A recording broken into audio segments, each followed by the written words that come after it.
Stecken Sie diesen Zweig in die Erde und staunen Sie.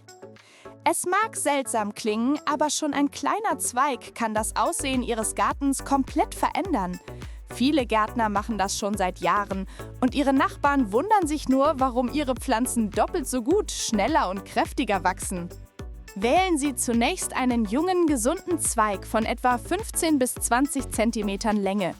Entfernen Sie die Blätter von den unteren 6 bis 8 cm, um die Knoten freizulegen.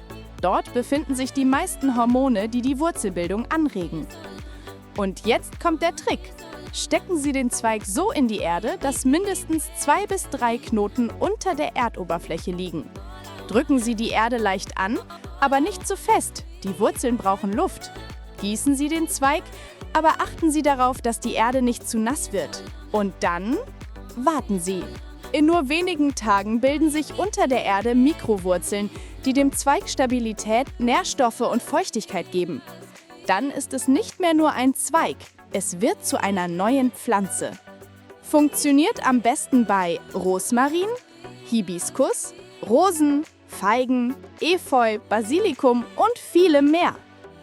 Ein kleiner Tipp, den nur erfahrene Gärtner kennen. Geben Sie eine Prise Zimt an das untere Ende des Zweigs. Zimt wirkt als natürliches Fungizid und verhindert Fäulnis, während sich die Wurzeln bilden. Nach ein paar Wochen werden Sie neue Knospen, frisches Wachstum und dunkelgrüne Blätter entdecken. Ein Zeichen dafür, dass die Pflanze gut angewachsen ist. Es ist die günstigste und einfachste Methode, Ihre Lieblingspflanzen zu vermehren, Geld zu sparen und Ihren Garten in einen wahren Dschungel zu verwandeln. Ein kleines Geheimnis mit großer Wirkung.